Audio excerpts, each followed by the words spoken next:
PBS Kids opens worlds of possibilities for all children, thanks to PBS stations and viewers like you.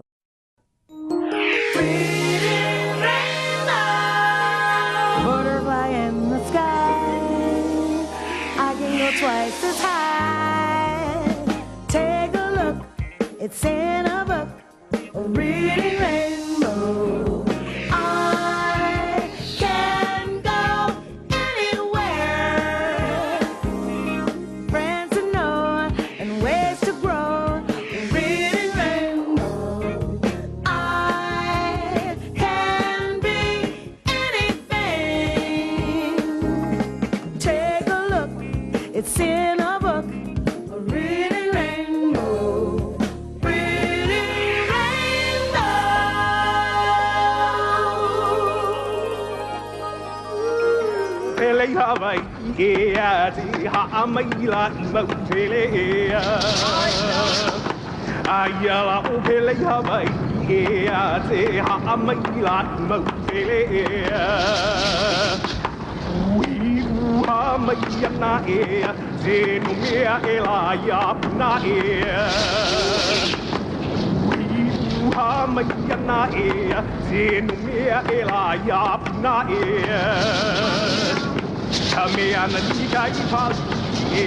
Aloha. Welcome to Hawaii Volcanoes National Park. And boy, have we got a show for you. I am standing near the top of Kilauea, the world's most active volcano. And as you can see behind me, she is really erupting. This is truly a rare, once-in-a-lifetime opportunity to be able to experience nature at her most gloriously powerful. To give you an idea of the size of this thing, I'm standing about a half a mile away from that fountain, and it's spewing molten lava roughly 1,100 feet in the air. That's twice as tall as any skyscraper you've ever seen. I personally have never seen anything like it. It's just incredible.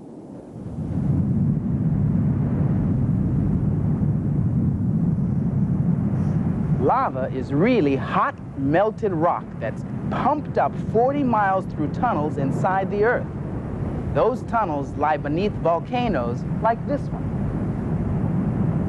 Sometimes flaming red rivers sweep through forests and fields, smothering them under a blanket of blistering ooze.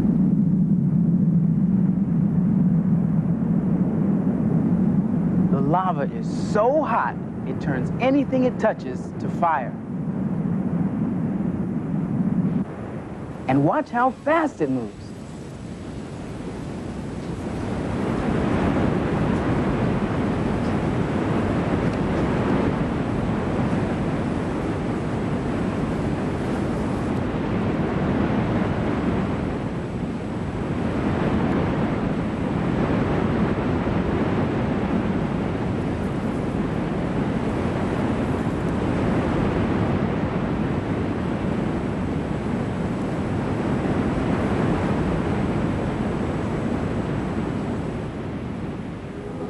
No matter where you go in Hawaii, you're walking on a volcano.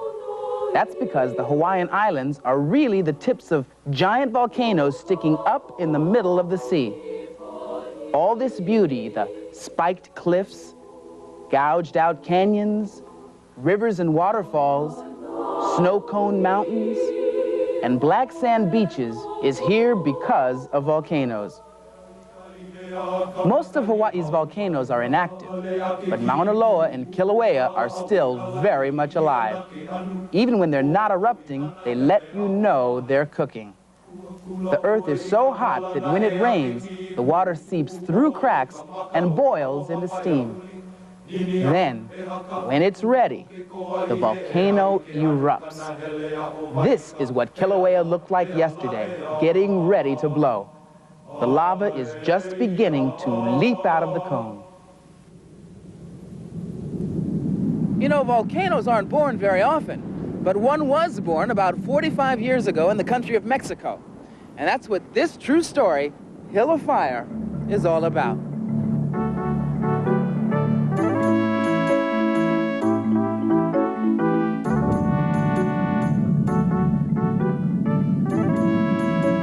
Hill of Fire by Thomas P. Lewis. Pictures by Joan Sandon. Read by Fernando Escandon. Once there was a farmer who lived in Mexico. He lived in a little village, in a house which had only one room. The farmer was not happy. Nothing ever happens, he said. The people in the village thought the farmer was foolish. We have everything we need, they said. We have a school, and a market, and a church with an old bell that rings on Sundays. Our village is the best there is. But nothing ever happens, said the farmer. Every morning for breakfast, he ate 2 flat cakes of ground corn. His wife had made them the night before. He put honey over the cakes and drank cinnamon tea from a clay mug. Nothing ever happens, he said. It was still dark and the farmer got ready to leave for the field. His son Pablo was still asleep. Perhaps today, said his wife, something will happen. No, said the farmer, nothing will. Late in the morning, when the sun was high, Pablo came to the field. Pablo, said the farmer, why are you not in school? There is no school today, Papa, said Pablo.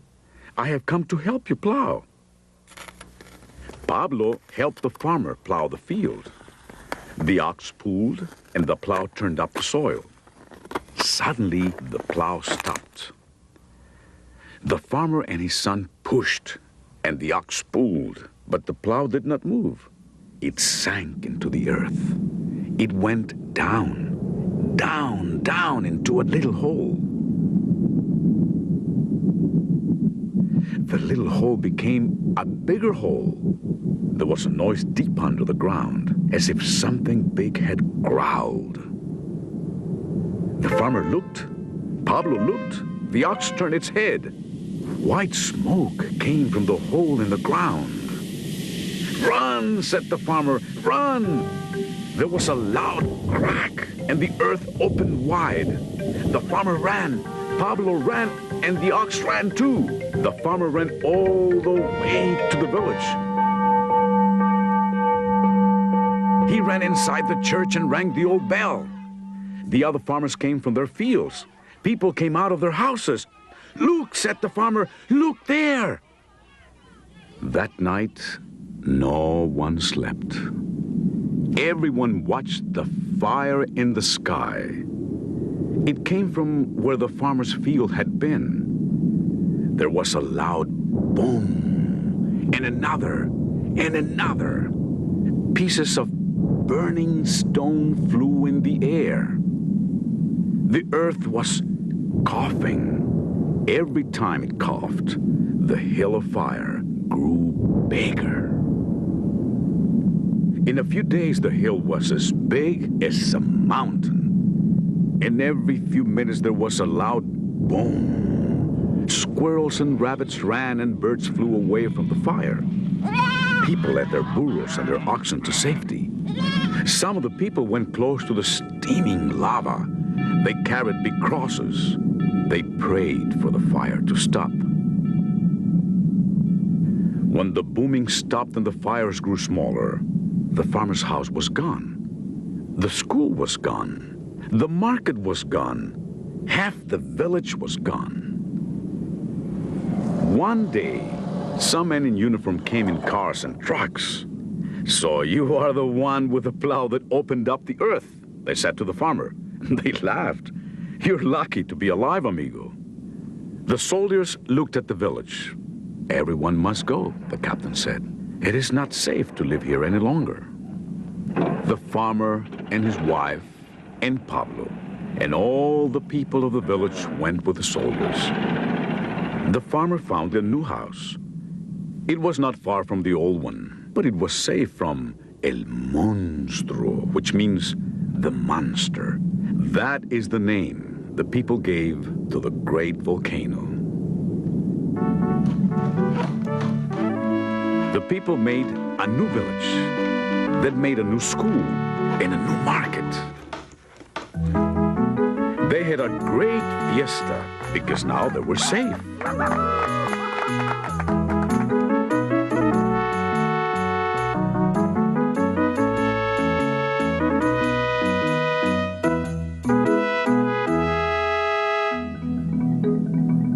Now the farmer had a new field. Every morning he woke up early. It was still dark, and El Monstruo glowed in the sky. Sometimes Pablo brought the children of the village to see the farmer.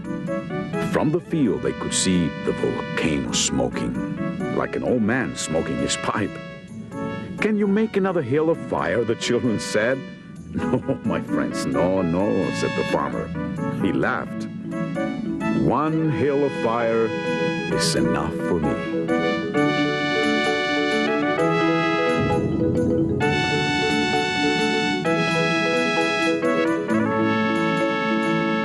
In Hill of Fire, the town was buried by volcanic rock. Here on Kilauea, this forest was demolished by lava. If you'd been here about a year ago, you might have climbed this tree. But when Kilauea erupted, hot lava flooded through and wrapped around these trees. The bottom halves burned up, causing these holes that you see here, and the top branches fell over and died. They call them lava trees. The lava flow was so powerful that it destroyed almost an entire forest. And over there are the lucky trees that were spared. Nowadays, scientists who study volcanoes, volcanologists, use sophisticated tools to try to predict eruptions. Instruments like this seismometer measure the forces inside of the Earth, a place no one has ever seen. If you were to look at this planet from outer space, you'd never guess what was underneath. But if you could somehow crack it open, this is what you'd see. Inside the Earth is rock, which is divided into the core, the mantle, and the crust. Under volcanoes, forces in the Earth heat the rock until it melts. Melted rock is called magma. The magma rises into chambers about a mile beneath the surface of the Earth. And when they fill up, magma forces its way up through the volcano until the volcano explodes. The magma, or lava, pours out. It runs down the mountain, coating its slopes with new layers of rock. When the eruption is over, the magma sinks back into the chambers again. In time, wind, rain, and sun break down the new blanket of rock, turning it into fertile, life-giving soil. Trees and plants and animals return to live there. There are 600 active volcanoes in the world today, but only 3 are in Hawaii. The rest are scattered all over the Earth.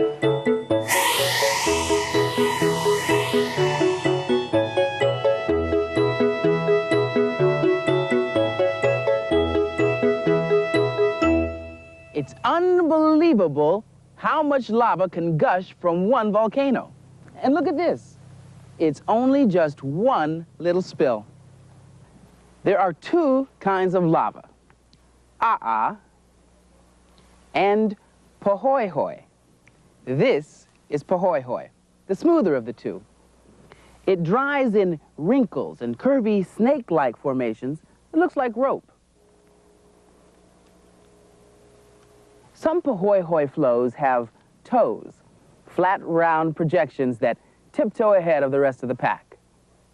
𝗟𝗏 lava is rough and rubbly, much chunkier than 𝗏𝗏𝗴𝗏, and it's full of jagged, spiky fragments called clinkers. 𝗟𝗏 is sharp enough to scratch your hand or cut up the bottoms of a new pair of boots. And just listen to how it sounds.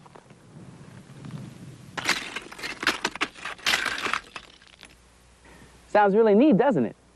And look at this over here. These golden threads are called Pele's hair. They're named after the Hawaiian goddess of fire. They're fragments of lava that the wind has stretched out and cooled in the air.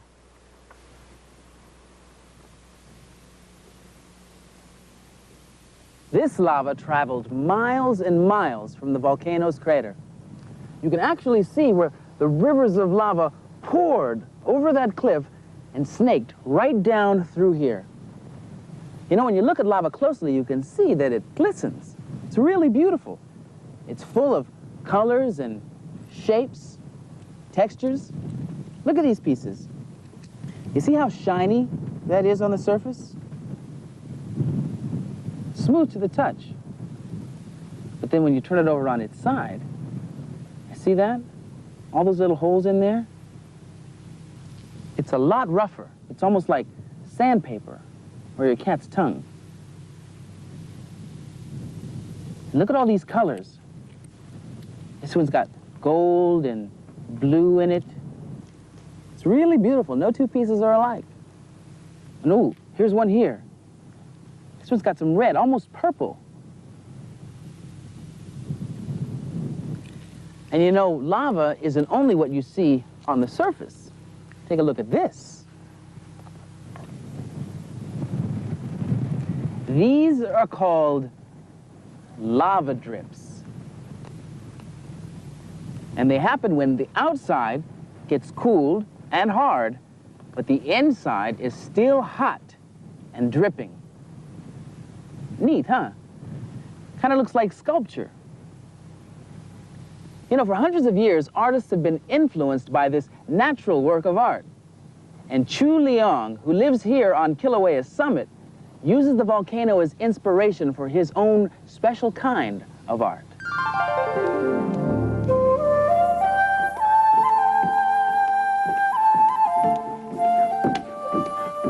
Living on the summit of Kilauea is quite an inspiration to my work.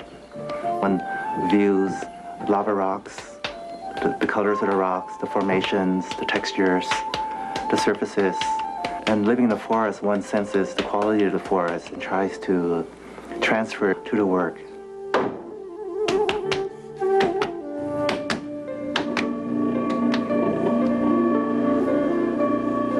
The clay feels very wonderful. It's hard to describe how it really feels. It's like touching the earth.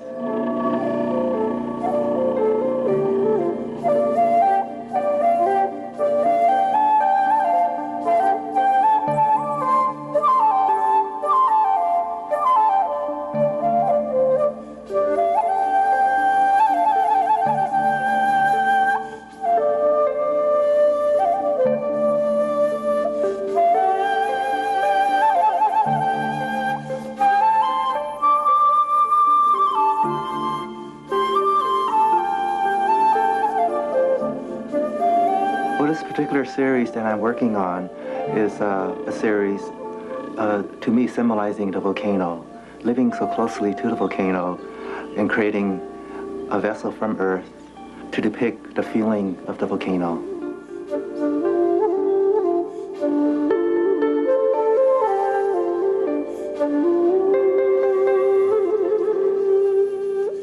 For the opening of the volcano is irregular and not symmetrical. So I tend to reflect that in the opening of my vessels, whereas the rest of the piece is quite perfect. And to contrast that perfection, I create a slight imperfection, so then the piece would feel more balanced.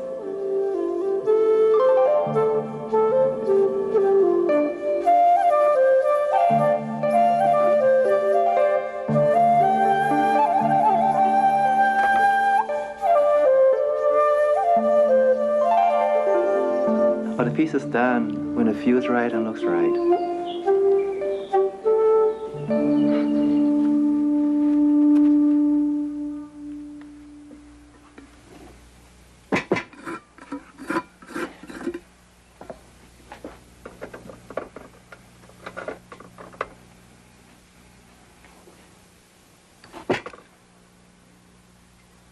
The glazing is it's a process where one views the naked vessel and almost asks what it wants to wear.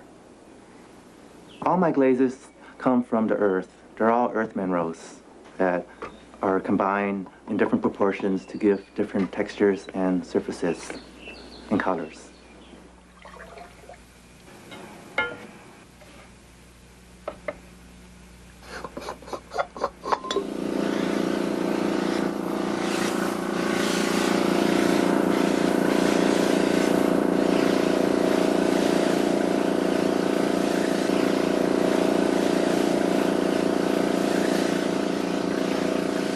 The kiln basically fires the vessel.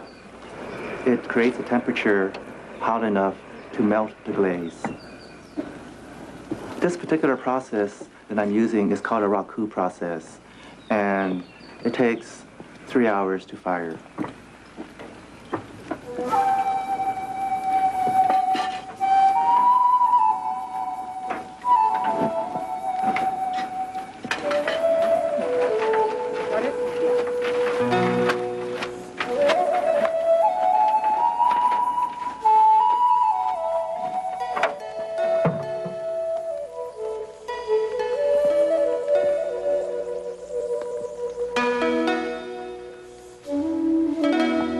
When the volcano is erupting, there is a constant roar in the background.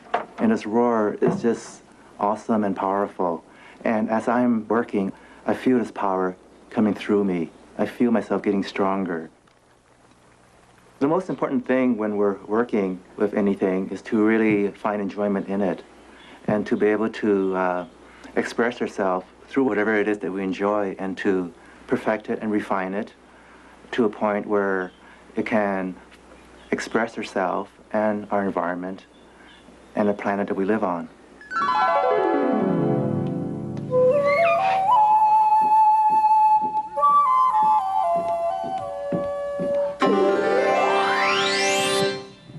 The hill of fire that inspires Chu Leong is the volcano Kilauea. But if the hill of fire that inspires you is this book, then here are some others that you might find hot. But you don't have to take my word for it. Hi, I'm 𝗟𝗏𝗱𝗏, and I'm here to talk about a book which has your favorite imaginary creatures, dragons. It's called Emma's Dragon Hunt, and it's written by Catherine Stock. This story is about a little girl named Emma and her grandfather Wang, who came from China. Grandfather Wang talked about dragons, and Emma got interested. So her grandfather decided to take her on a dragon hunt. When a thunderstorm came, Grandfather said it was the dragons clawing up all the clouds. And when a solar eclipse came, Grandfather said it was the dragon swallowing the sun and then spitting it out again. I think you should read this book because it has delightful pictures and the story is really neat. I recommend it to anyone who likes to use their imagination. Hi, my name's Leah McAllister, and if you like nature, you'll really love these science flip books by Ed Emberley. They really make still pictures come to life. I like these books because you can really see how animals are growing and flowers are changing. My favorite flip book was the one about the butterfly, because you can see the butterfly flying away and the caterpillar crawling and turning into a chrysalis. I like the science flip book so much that I made my own. It's about a rose that starts from a little plant and then gets a bud, then gets a blue dot in the middle, and then grows up to be a big rose. I think that you should really go out and get these flip books because they make you feel that you're right there in nature. Are you a big poetry fan? Well, this book, The Tamarindo Puppy, is full of funny and kooky poems. It is written in 2 languages, Spanish and English, all at the same time. My favorite thing about this book was the funny characters in these poems. For example, I liked the animals in the poem Firehouse. What I really liked about this book is that I learned some new Spanish words. Mariposa means butterfly, and gato gordo means fat cat. The pictures in the book are funny and colorful, especially the castle in the clouds. I'm Roseanne Garassi, and take it from me, this book is full of great poems. Here's one for you called Nada. Nada is nothing, nothing at all. If you trip on a nada, you'll never fall. I'm standing with Christina Hilliker, and she's a geologist here at Hawaii Volcanoes National Park. Christina, can you tell us a little bit about the activity that's going on behind us? Well, you're seeing the 31st phase of the continuing eruption on Kilauea's East Rift Zone. It's been going on since January of 1983. And this particular eruption has gone on about how many hours? Since about 7:30 this morning, so about 11 hours now. What is it that the geologists are doing here? Well, we're observing and trying to learn as much as we can about how the volcano works. And one good reason for that is to be able to predict the eruptions and help get people out of the way and let people know where it's safe to be, where it's safe to build their houses and so forth. Christina, why is the ground here so warm? Well, this whole area, there's magma not too far beneath us. Right beneath our feet. On this right, this whole area. And this hill that we're standing on is a vent from an earlier eruption in this series. So this hill, about 1.5 years ago, looked just like that. Have you ever been scared at a volcano? Oh, yeah. Yeah? But these are pretty safe volcanoes, safe eruptions. Right. And we pretty much know what's going to happen. It can get out of the way. Thanks, Christina. There's only one thing more spectacular than a volcano's ability to destroy, and that's its power to create. Volcanic eruptions like this one keep the flow of life going, for from the fires of the earth come the very stuff of which life is made. We'll see you next time.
Today's Reading Rainbow books are Hill of Fire by Thomas P. Lewis, pictures by Joan Sandin, published by Harper and Row. Emma's Dragon Hunt by Catherine Stock, published by Lothrop, Lee, and Shepherd Books. Ed Emberley's Science Flip Books, published by Little, Brown, and Company. The Tamarindo Puppy and Other Poems by Charlotte Pomerantz, pictures by Byron Barton, published by Green Willow Books.